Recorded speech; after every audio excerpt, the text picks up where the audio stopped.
lexova që vazhdojnë të mblidhen dhe të grumbullohen afër apo përreth Iranit sërish avion apo mjete luftarake, po afrohet edhe ajo luftania Ford, Gerald Ford, pra po vazhdon grumbullimi apo përqendrimi i forcave ushtarake të Shteteve Bashkuara të Amerikës rreth Iranit. Çfarë do të thotë kjo? Si ta lexojmë? Nuk kemi vetëm përqendrim të forcave të Shtetit Bashkuar të Amerikës, kemi përqendrim të gjithë NATO-s rreth Iranit.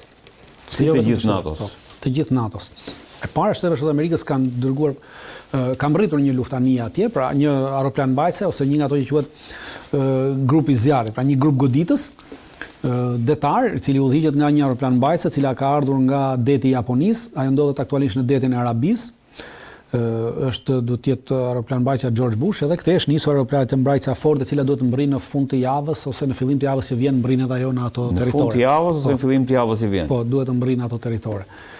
Me ritmin që po ecën, pra në rast se nuk ndodh diçka ose diçka tjetër. Dhe bëhen dy grupe goditëse, plus Shtetet Bashkuara të Amerikës kanë lëvizur avion të ndryshëm, kanë çuar rreth zonave në afërsi, plus edhe ka kërkuar të gjithë anëtarëve të NATO-s që kanë kapacitete dhe në këto 4 ditët e fundit ka pasur fluturime të avionëve Eurofighter gjerman, francez dhe britanik, të cilët janë vendosur në 2 baza. Një pjesë janë vendosur në bazën e Akrotinit në Kipro, kurse një pjesë tjetër janë vendosur në bazën e Al Sultan në Jordani.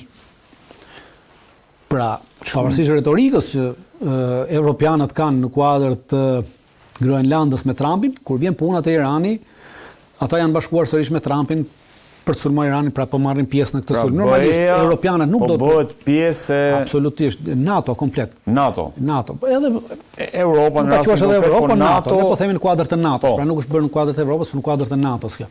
Pra gjithë NATO po merr pjesë aty me përjashtim të Turqisë, e cila nuk ka lejuar përdorimin e hapësirës saj ajrore kundër Iranit këtë aspekt.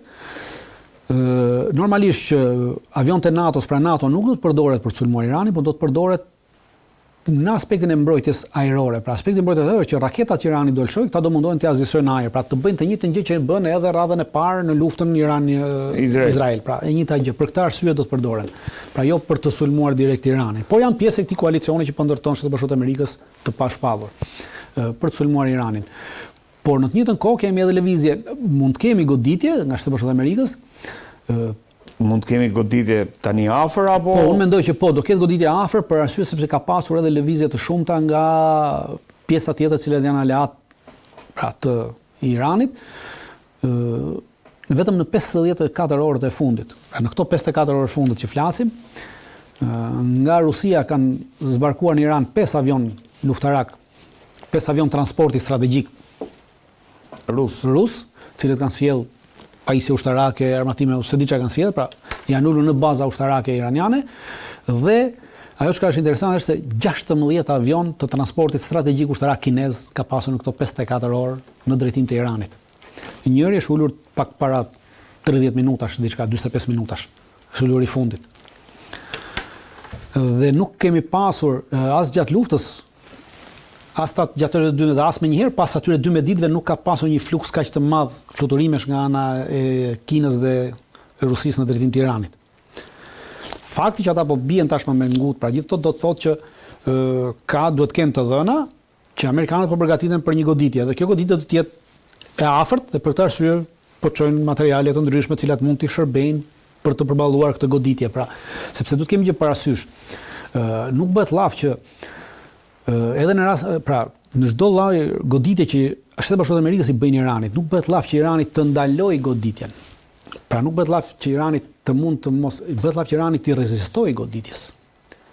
Sepse kapacitetet e Shtetit Bashkuar të Amerikës për një goditje disa ditore janë më të mëdha se sa Irani. Dhe ata arrin ta godasin. Pra gjithçka që bëhet që ti të arrish të rezistosh kësaj goditje, jo në aspektin që ti të neutralizosh gjithë goditjen. Ti nuk e neutralizon dot goditjen. Por ama arrin ti rezistosh goditjen në mënyrë që një pjesë të goditjes ta bësh të paefektshme dhe dëmet që shkakton goditja më pas të jenë sa më shpejt të zëvendësueshme.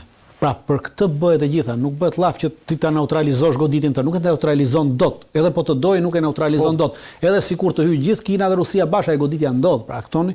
Pra kjo është ideja.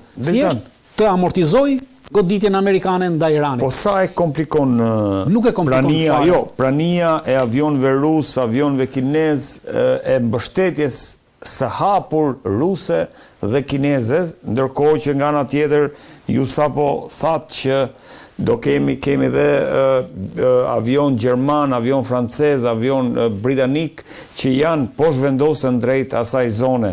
Si e projekton nesër një konflikt të mundshëm? Nuk ka asnjë konflikt të mundshëm. Konflikti është midis Shtetit Bashkuar të Amerikës dhe Iranit. Do të vazhdojë midis Shtetit Bashkuar të Amerikës dhe Iranit. Mund të hyjë edhe Izraeli, mund mos hyjë Izraeli, pra varet në këtë se si e kanë vendosur amerikanët, sepse është çështje vendimmarrje në Shtetin Bashkuar të Amerikës. Por nuk ka për të pasur një konflikt midis Shtetit Bashkuar të Amerikës dhe Kinës, midis Shtetit Bashkuar të Amerikës dhe Rusisë për shkak të Iranit. Pra, Rusia dhe Kina janë duke fuqizuar Iranin që të përballojë dhe amortizojë këtë goditje amerikane. Pra përplasja është midis Amerikës dhe Iranit. Jo, e qartë ajo. Nuk ka për të pasur asnjë përplasje, është e njëjta gjë që po ndodh sot në Ukrainë. Pra gjithë Amerika, gjithë NATO po çon armatim, municione në Ukrainë, po nuk kemi një përplasje 4 vjet midis Rusisë dhe Amerikës ose NATO-s. Jo, pra e njëjta gjë është. Edhe këtu koncepti, pra zëvendësoni Ukrainën me Iranin, pra për të krijuar idenë se çfarë po ndodh. Pra Ukraina po përdoret atje për të dobësuar Rusin. Kurse këtu Rusia dhe Kina po përdorin Iranin për të dobësuar Amerikën. Irani është Ukraina e shërbas. Me një ndryshim që Ukraina u nxit për këtë, kurse Irani nuk u nxit nga Kina dhe nga Rusia. Pra Irani po sulmohet në këtë aspekt nga Shteti Bashkuar të Amerikës. E qartë. Pra këtu është ndryshimi, por në këtë aspekt në çfarë po ndodh është thjesht identike. Këtu Ukraina, këtu Irani. Pra kjo është dhe nuk ka për të pasur asnjë lloj ndryshimi tjetër në aspektin global që do të kemi një përplasje më të madhe. Nuk zgjerohet përplasja. Pra do të mbetet rajonale në atë aspekt, por kjo njërës parë këtu intereson të dobësoj Shtetet Bashkuara të Amerikës në këtë aspekt të tregoj fuqinë, të dobësoj dhe ta tregoj që është e pafuqishme ushtarakisht, e pafuqishme politikisht, pra, dhe e pa aftë nga ana strategjike. Dhe nuk ka kapacitete që të bëjë një luftë. Pra, ajo çfarë bën është vetëm ndërhyrje të tilla ushtarake në formë ajrore, kaq që ka kapacitetin. Kapacitetet të tjera Shteti Bashkuar të Amerikës nuk kanë, janë zero, nuk mund të bëjnë pushtim ose diçka tjetër. Nuk e njohin atë opsion. Këtasaj mund të bëjnë pushtime për ishuj të vegjël si Granada, si këto. Mund të pushtojnë nesër Diego Garcia, në cilin e kanë të pushtuar, pra ishullin Diego Garcia. Ata mund ta pushtojnë nesër. Ja do të diskutojmë direkt. Mund të pushtojnë edhe Groenlandën nesër. Patjetër, pasi kanë bërë gati trupat për ta pushtuar Groenlandën. Shtetet Bashkuara kanë bërë gati trupat? Trupat i kanë bërë gati edhe për të pushtuar Groenlandën, për të çuar në Groenland. Vetëm Trumpi po pret atë përgjigjen se çfarë do të japin europianët. Dhe europianët janë në këtë lojën që ta diskutojmë pak Groenlandën dritan se nga pikpamja ushtarake flas dhe çfarë pasojesh do të ketë kjo për rendin aktual botëror, ku sipas disa komentuesve vihet ndyshim me ardhmja e NATO-s, vihet ndyshim rendi ose arkitektura e personalisht botërore. Edhe Lavrovi e tha sot, ëh. Shiko, le të heqim deklaratat politike çfarë thon Lavrovët, Putinët, Xi Jinping ose disa udhëheqës tjerë të parëndësishëm të Evropës. Pra, ato janë deklarata politike që bëhen me qëllime për të nxitur media, çështje tjera, idera tjera, pra nuk ka të bëjë. Normalisht, do të kemi gjë parasysh, NATO është Shtetet Bashkuara të Amerikës. NATO nuk është as Shqipëria, as Maqedonia, as Greqia, as Turqia, as Danimarka, as Finlanda, as vendet balltike. Ne nuk jemi NATO. NATO është Shtetet Bashkuara të Amerikës. Zgjerimi i NATO-s pas vitit 1999 është vendimarrje e Shtetit Bashkuar të Amerikës. Jelcini ul në vitin 1990 në tavolinë me Shtetet Bashkuara të Amerikës, me George Bushin senior, dhe ju premtua që nuk do zgjerohet. Pra nuk ul Evropa. Nuk ul sekretari i përgjithshëm i NATO-s, sepse atëherë kishte një sekretar përgjithshëm i NATO-s. Sekretari i përgjithshëm i NATO-s nuk ekziston fare në këtë pikturë. Pra merrni ndaç fotografinë, ndaç filmimin, ndaç pikturën. Nuk ekziston askund sekretari i përgjithshëm i NATO-s në këto biseda. Ekziston biseda midis presidentit amerikan dhe presidentit rus, ku amerikani premton që nuk do kemi zgjerim të NATO-s. Dhe pas 99-s, dhe atëherë, po. Pas 99-s filloi zgjerimi i NATO-s. Dhe zgjerimi i NATO-s ishin vendimarrja të Shtetit Bashkuar të Amerikës dhe jo vendimarrja e NATO-s. Janë ato që vendosin se kush hyn në NATO, ashtu siç vendosen edhe për Shqipërinë që hyn në 2009. Nuk plotsonim asnjë kusht, nuk plotsojmë asnjë kusht. por jemi pjesë e NATO, sepse është vendimarrje politike për nevoja strategjike të Shtetit Bashkuar të Amerikës. NATO janë Shtetet Bashkuara të Amerikës. Në çfarë do lloj operacioni që NATO ka marrë pjesë, pa prezencën e Shtetit Bashkuar të Amerikës, NATO ka dështuar dhe nuk ka mundur. Kur nisi operacioni në Libi, më e pashta me qartën 2011, çdo kush mund të hyjë në Google dhe ta lexojë dhe të shohë. Pas 2 javësh, evropianët morën përsipër në NATO, në komandën e NATO-s, në Mons që do ta bënin vetë operacionin, pa ndihmën e amerikanëve. Dhe nisën operacionin. Pas 2 javësh mbetën pa bomba. Pas 2 javësh mbetën pa mundësi furnizimit të avionëve në ajër.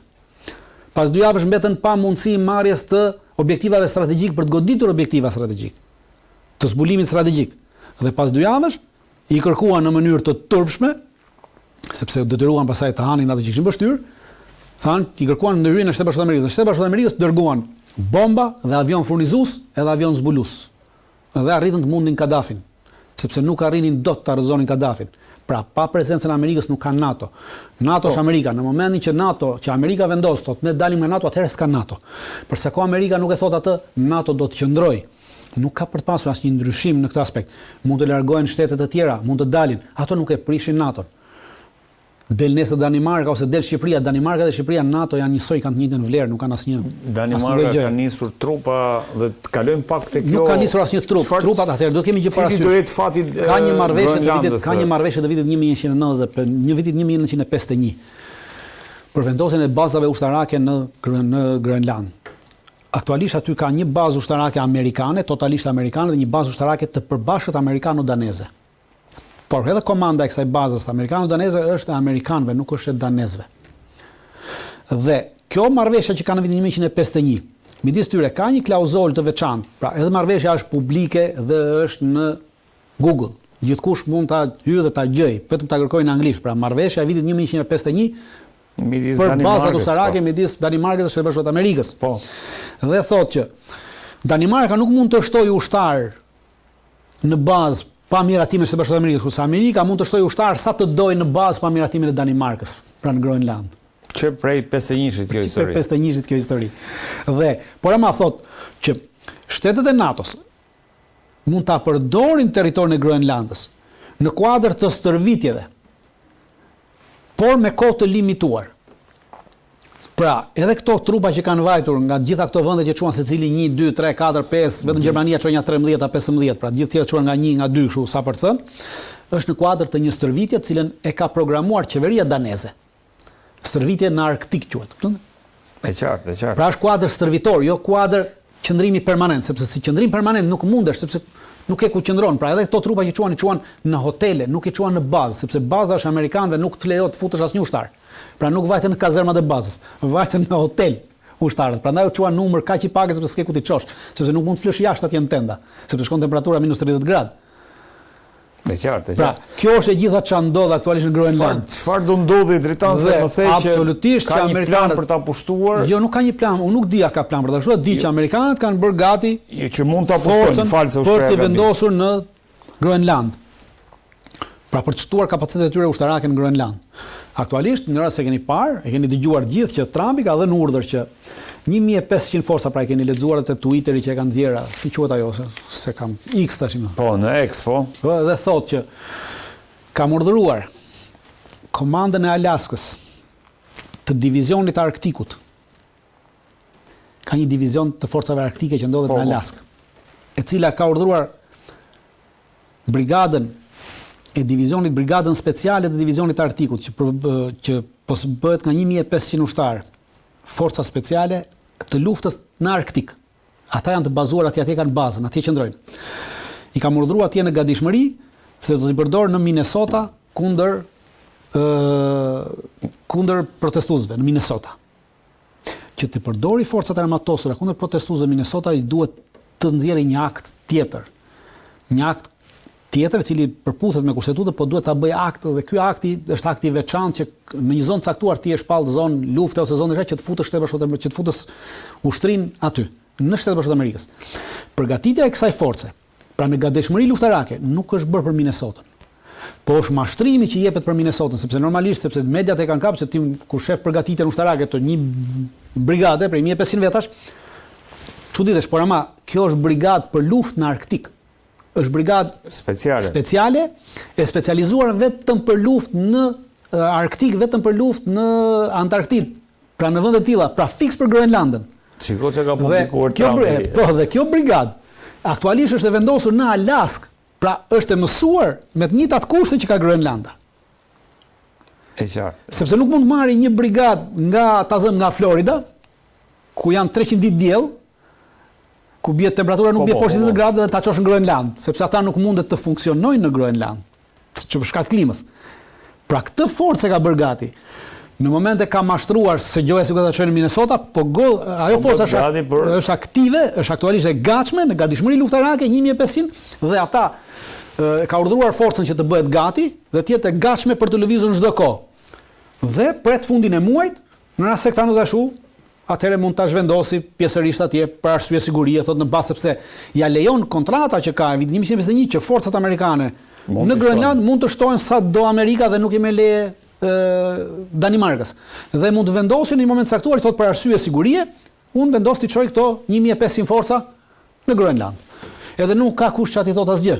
Por duhen këto forca që janë të përshtatshme për atë terren dhe për atë klim, sepse është e njëjta terren dhe klim ku ato aktualisht veprojnë dhe ku kanë bazën e tyre në Alaskë. Kurse evropianët po tregojnë idiot të paaftë. Kanë vendosur tarifat 8 vendeve Trump. Atëherë Trumpi thotë që unë po e dua Groenlandën për ta ruajtur se rrezikohet nga Kina dhe nga Rusia. Dakor? Ndërkohë që evropianët tregon që nuk kanë asnjë lloj kapaciteti intelektual, mendor dhe strategjik. Pra kur evropianët flasin për të krijuar një ushtri, ti duhet të kesh një koncept strategjik për krijimin e këtij ushtrie. Fakti që këta nuk mundet të përgjigjen strategjikisht Trumpit, domethënë që këtyre i mungon totalisht mendimi strategjik dhe këta s'mund të bëjnë asnjë forcë kurrë. Pra çdo kush le ta heqë nga mendja që këta mund të bëjnë forcë, ndonjëherë evropianët në vete, pa Amerikën. Sepse aktualisht këta mund të angazhonin edhe këta një brigadë, 2 brigada, 3 brigada, sa i kanë të gatshme dhe duke qenë si thoshin Trumpi po thotë që është Groenlanda rrezikohet nga Kina dhe nga Rusia. Po, ti ke drejt. Hajde ulemi, merremi vesh që ne ti çojmë 10.000 trupa në Groenland që ta ruajnë Groenlandën nga Rusia dhe nga Kina. Pra ti luan me bllofin me Trumpin. Por këta nuk guxojnë ta bëjnë këtë, nuk e mendojnë këtë në mënyrë strategjike, pra ky është mendim strategjik, ata nuk e bëjnë dot të, nuk e arrin dot të, dhe në momentin që se arrin dot të, tashmë i argaviten Trumpit. Unë mendoj që në fund të fundit të gjithë kanë rënë dakord që Groenlandin do e marrë Trumpi. Kanë rënë dakord po thuat? Absolutisht kanë rënë dakord, e kam thënë një herë tjetër kanë rënë dakord, por kjo është loja që ata ju duhet të justifikohen përpara popullit të tyre, sepse ndryshe dalin njerëz, shikoni, është si puna e atij që i hyn në shtëpi dhe i zë gruan. Ja përdon dhe i thua atij tjetër që i vë rrethin mos dil nga rrethi dhe kur ikën ai thotë unë nxora këmbën, po ai s'm pa. Po, e qartë. Pra kjo është edhe puna e këtyre udhëheqësve evropian. Pra tashmë Trumpi ju ka vënë një rreth, i ka futur aty, i ka thënë rri aty ti edhe po ju bën çfarë do qefi aty dhe tash këta kur Trumpi se ka mendjen thon unë nxora këmbën, po Trumpi s'm pa. Pra kjo është ajo që ndodh me Evropën. Dhe për mos humbur pushtetin e tyre duhet lozin këtë lojë në mënyrë që nesër të thonë që shiko, neve po e lëm të Groenlandën sepse ndryshe ne duhet të shbëhet NATO, duhet të shbëhet Bashkimi Evropian dhe për arsye të kësaj sigurie globale, neve më mirë sakrifikojmë Groenlandën se sa të prishemi. Pra kjo do thotë që e kanë bërë marrëveshjen. Absolutisht do ta kemi atë letrën e mesazhin e publikuar të Macronit regjia ku pjesë e kësaj loje është shumë qesharake kjo mënyra se si këta po veprojnë. Europa po thuat do ta lejojë që absolutisht nuk e ndalon dot. Europa nuk ka asnjë kapacitet ta ndalojë. Dhe jo vetëm kjo, Trumpi me këtë do marrë të tjera. Aktualisht Trumpi po flet për të marrë Diego Garcia. Diego Garcia është një nga 60 ishujt, pra Diego Garcia është një nga 60 ishujt e arkipelagut që quhen ishujt Chagos. Ishujt Chagos janë 60 ishuj që përbëjnë të ishujt Chagos në vitin 1168, me sa më mend. Duhet ta kem hartën aty regjia të Diego Garcias. Anglia ja bleu këto ishuj Chagos, ja bleu Mauritanisë e këtyre vendeve të tjera për 3 milion pound ja bleu, në 68. 60 ishuj në atë kohë. Dhe këto u quajtën territoret angleze, territoret britanike në Oqeanin Indian. Po. Kështu u quajtën këto ishuj tej. Dhe tashmë ka bërë një marrëveshje vjet. Në maj të 2025, Anglia ka bërë një marrëveshje që ishullin e Diego Garcis dhe një pjesë të tyre ishullve t'i rikthehen vendeve, pra t'i rikthehen Mauritanisë edhe këtyre vendeve që ju përkisnin dikur. Kur është bërë marrëveshja vjet 2025, Departamenti i Shtetit e ka përkrahur këtë marrëveshje.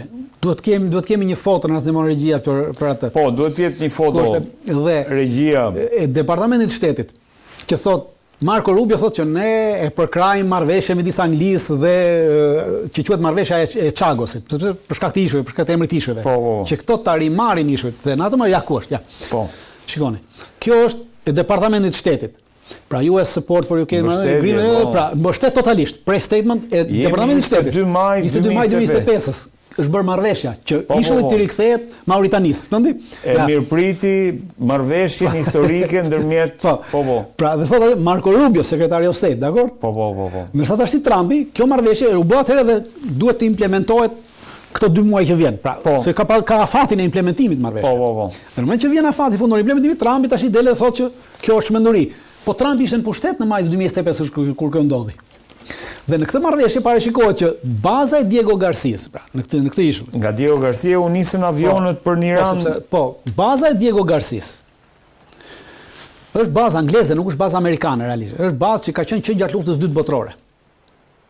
Nuk është bazë amerikane, është bazë angleze. Në Oqeanin Indian. Dhe amerikanët e përdorin këtë bazën angleze atje në Diego Garcia. Dhe në këtë marrëveshje parashihet që thot për 90 thot ishulli i kalon në pronësi Mauritanius, por për 99 vjetët e para, ky baza ushtarake i mbetet në përdorim me të drejtat plota Britanisë. Pra nuk po e dorëzojnë bazën. Baza do mbetet aty. Duke qenë se Trumpi thotë ta duan të japin bazën, Trumpi në këtë moment po gënjen. Pra Trumpi sërish do të bëjë atë që po bën me Grenlandën, do që ta marrë edhe Diego Garcian. Dhe nuk do ta lëshoj. Ta marrë Shtetet e Bashkuara apo? Absolutisht do ta marrë edhe atë. T'ia marrin Anglisë. Sepse do ta marrë, do të kemi gjë, sepse kjo lidhet me këtë bordin e paqes që diskutuam. Ky grup i ishujve që janë grup ishuj turistik, pra atje është mrekulli, pra. Është si me qenë Karaibe. Po, që në Oqeanin Indian, pra është një mrekulli për çështje turizmit. Dhe Trumpi tashmë që ka ardhur në pushtet, tashmë e ka parë se Trumpi po funksionon me mentalitetin e ndërtuesit. Ati biznesmenit, dhe e ka parë që ato janë ishuj që ti mund të bësh resorte pa fund, resorte të bukura, pa fitimtare. Dhe ky bordi i paqes me të drejtë ndërkombëtare nga Këshilli i Sigurimit i jep atij të drejtë që ky të ndërhyjë dhe të marrë tokë kudo. Dhe ky mund ta marrë këtë tokën dhe ta përdori për ndërtimet e veta. Me shumicë votash. Absolutisht do ta përdori këtë bord paqe me shumicë votash për ta marrë edhe këtë territor. Dhe do ta marrë këtë ishull me aspekt gjithnjë kapet mbi çështjet sigurisë. Çështja e sigurisë në këtë ishull nuk cënohet. Sepse është pjesë e marrëveshjes që baza i qëndron, pra bazën e marrin minima, pra për 99 vjetët e para thot, patjetër, pra llogaritë që edhe pas 99 vjetësh mund ta shtosh edhe 100 vjet, edhe 200 vjet tjera marrëveshjen për përdorimin e bazës. Po. Pra baza mbetet në përdorim amerikan, nuk cënohet. Po Trump thotë që na duan të japin bazën Mauritanisë. Nuk ka jep kush bazën Mauritanisë. Gjitha asetet europiane drejton, jo të Bashkimit Evropian, po europiane janë edhe Chagos Arkipe, Diego Garcia, edhe po jo, nuk janë europiane, i kanë përkitur, nuk janë europiane, mos i ngarojmë gjërat, i kanë përkitur perandorisë angleze. Kanë qenë pjesë të perandorisë angleze, jo evropiane. Dakor. Po e fuz Anglinë te ideja e. Dakor, po ta fuzë, por baza janë pjesë e perandorisë angleze, e cila filloi të shkërmoqej në 45-ën. Amerikanët e shkërmoqën perandorinë angleze në 45-ën, në fund luftës. Totalisht. Dhe e zëvendësuan me perandorinë amerikane. Po kanë të drejtë evropiane të dritanse. Rusia këtej nga Ukraina, SBA-ja në Groenland, Rusia nuk e ka cënuar kurrë Evropën. Shikoni, historinë e kemi mësuar mbrapsht. Edhe ajo që thonë që ndodhi në 56 në Ukrainë, nuk ndodhi për shkak të pushtimit rus. Revolta nisi si revolta anti-çifute. Revolta në 56 nisi si revolta anti-çifute në Hungari. Dhe pastaj u përdor nga perëndimi për gjoja revolta antikomuniste, nuk ishte të bënte me antikomunizmin. Kishte të bënte sepse në 56 në Hungari të gjitha pozicionet, përfshi edhe policinë sekrete, e kishin çifutët. Pse kishin çifutët? Sepse kur në marrëveshjen që bëri Stalini me Ribbentropin atë kohë, kur e pushtoi Hungarinë përpara luftës dytë botërore, pra që u bëja marrëveshja përpara, u vendos në KVD-ja. Në KVD-ja ishte çfarë ka qenë KGB-ja ose çfarë është FSB-ja sot. Dhe në KVD në atë kohë e menaxhonin dhe e kontrollonin gjithë çifut. Hebrej që ti. Janë çifut hebrej, thonë janë çifut, ata veten e quajnë çifut më xhuish, pse ne duhet të themi s'ka problem. Ata vetë si thon xhuish, Gjuhësh përkthehet në çifut, pra kur ata vetën i quajnë gjuhësh, nuk mendoj që është ofendim as racial as gjë tjetër. Thjesht për në aspektin gjuhësor jemi në rregull. Nuk po ju ofendojmë si popull. Pra, po të kthehemi te në këtë aspekt, dhe ata nisën këtë veprimtari kundër sepse dhe kjo NKVD-ja u mor në atë kohë organizuan në Hungari për hesab të rusëve dhe mori të gjithë çifutët dhe i futin në këtë. Dhe të gjithë oficerët, të gjithë torturuesit, të gjithë vrasësit ishin çifutë dhe ata filluan vrisin të gjithë elitën intelektuale dhe tregtare të mesme të Hungarisë, që ishin hungarez. Dhe pas marrjes së pushtetit, pas rënies pasi mbaran edhe nazizmi dhe gjitha këto tjerat, sërish atje pushtetin, rusët ç'a bën për të mbajtur pushtetin atje? Çuan rusë, po ama ngritën këta çifutët që kishin mbetur atje, këta jahudit që ju i thoni, prandaj. Dhe ata kishin pushtetin totalisht atje dhe ushtronin pushtet ekonomik, politik, policor ndaj popullsisë hungareze dhe demonstratat nisën ndaj kësaj. Po perëndimi e shpalli si gjë, pra ishin antisemitiste, ishin kundër tyre. E qartë. E gjitha çfarë ndodhi? Gjithë përpjekshën dhe Rusia në fund ndërhyri për ta shuar këtë antisemitizëm. Për këtë arsye, Izraeli në atë kohë e përkrau ndërhyrjen në 56-ën, sepse ishte ndërhyrje kundër antisemitizmit që lindi në Hungari. Dhe u shit për antikomunizëm. S'kishte të bënte me antikomunizmin fare. Dritan, regjia, duhet ta kem atë mesazhin që Macroni i ka dërguar Trumpit dhe Trump e ka publikuar për ta mbyllur se besoj që jemi në minutat e fundit. Nëse është, besoj që duhet jetë. Pra, Dritan, paka shumë aty thuhet që ram dakord për e kam lexuar mesazhin. Jo, unë e them më shumë për ata që e kam lexuar mesazhi thot tekstualisht që jemi okay, pra, jemi okay me Iranin, jemi okay me Sirin, jemi okay me Ukrainën, jemi okay, mund të bëjmë shumë gjëra edhe për Iranin. Po me Groenlandën shpate me Groenlandën. Pra kjo do thotë që neve Pra kjo do thotë që neve kemi qenë dakord me gjitha që ti ke propozuar. Pra kjo do thotë që jemi marrë vesh. Jemi dakord thotë. We are totally in line on Syria, we can do great things on Iran. Jemi dakord në atë që ju vendosni. Pra kjo do thotë ne jemi nënshstruar. Pra fakti që neve ju jemi nënshstruar, ju pse po na e merrni Groenlandën, është kjo, po unë mendoj që marrja e Groenlandës,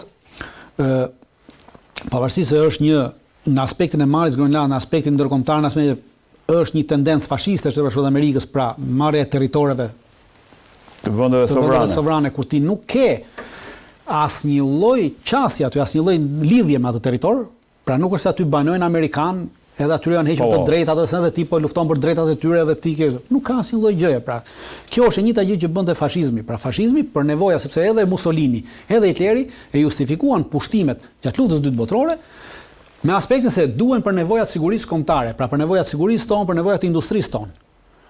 Me këtë arsye Hitleri pushtoi pjesën e Evropës, Mussolini pushtoi edhe bëri masakrat në Afrikë. Pra në Eritre, në Libi, në gjitha këto. Nisur nga ky parim. Dhe edhe Trumpi po përdor të njëjtin parim, ky është parim fashist.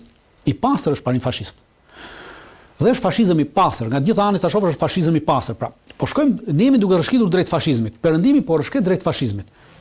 Brenda një 10 vjeçari, këtu do jemi mbajnë mend, pas 10 vjetësh këtu ndërimi me fjalë ndërimi do jetë ndërim fashist, por nuk do themi Heil Hitler, por do themi Heil Trump. Pra, vetëm këtu do jetë ndryshimi, do zëvendësohet Hitleri me Trumpin. Vetëm këtë ka për të pasur. Por, në një aspekt tjetër, marrja e Groenlandës e bën Shtetet Bashkuara të Amerikës antar të Bashkimit Evropian. Dhe bërja e Shtetit Bashkuara të Amerikës antar të Bashkimit Evropian, ç'a bën? I heq Bashkimit Evropian mundësinë për të bërë edhe fuqi ushtarake në vete, këtë që këta diskutojnë që të bëjmë një ushtrim vetëm në Evropa. Po në moment që ta bësh atë duhet ta përjashtosh Groenlandën nga Evropa. Groenlanda është pjesë e Evropës. E qartë. E kuptoni ku veprimi i Trumpit në këtë aspekt futet brenda, pra vën një karrige në Europë. Në Këshillin e Evropës. Dhe nesër në Parlamentin Evropian do kesh edhe një amerikan i cili do të votojë, do të kundërshtojë, do të bëjë. Pra, uniteti evropian për të kundërshtuar atë çka vendosin amerikanët nesër, edhe politikisht bëhet zero. E qartë. Lëmsh. Pra, jo, nuk është lëmsh. Në aspektin e perandorisë, Në aspektin se ata janë duke funksionuar në aspektin e tyre. Por këtë duhet kuptojnë palët, që Amerikanët ndjekin e kanë përcaktuar në të gjitha doktrinat e tyre, në të gjitha ata thonë, edhe në doktrinën Monroe, edhe në të gjitha tjerat, ata e kanë përcaktuar që Shtetet e Bashkuara Amerikës kanë interesa, nuk kanë miq. Pra kanë interesa. Të gjitha ata që nuk e kanë kuptuar kur këtë, është fatkeqësi e madhe që mendojnë se Amerikanët na duan ose kanë rënë dashuri me neve. Nuk kanë rënë Amerikanët në dashuri, as me ne dhe as me skën tjetër. Amerikanët janë një popull egoist, cilët janë të dashuruar vetëm me vetveten. Por ata kanë vetëm interesa. Në rast se ti e gjën veten tënde brenda interesit tyre dhe përfiton, bravo qoftë. Në rast se ti nuk e gjën kurrë, atëherë ti je i humbur. E njëjta gjë po ndodh këtu. Ja, shihni atë që po ndodh në Siri me kurdët. I përdorën kurdët sa deshën, tashmë i kanë lënë kurdët në mëshirë të fatit. Totalisht nuk po japin asnjë lloj ndihme, as politike, as ushtarake, pavarësisht se i kanë të dyja mundësi ta bëjnë atë. I kanë lënë kurdët në mëshirë të fatit. Në fakt pa diskutuar kjo. Dhe lënia e kurdëve në mëshirë të fatit, kurdët tash po paguajnë atë që i bën Asadit në vitin 2019, Bashar al-Asadi u bëri thirrje kurdëve tekstualisht.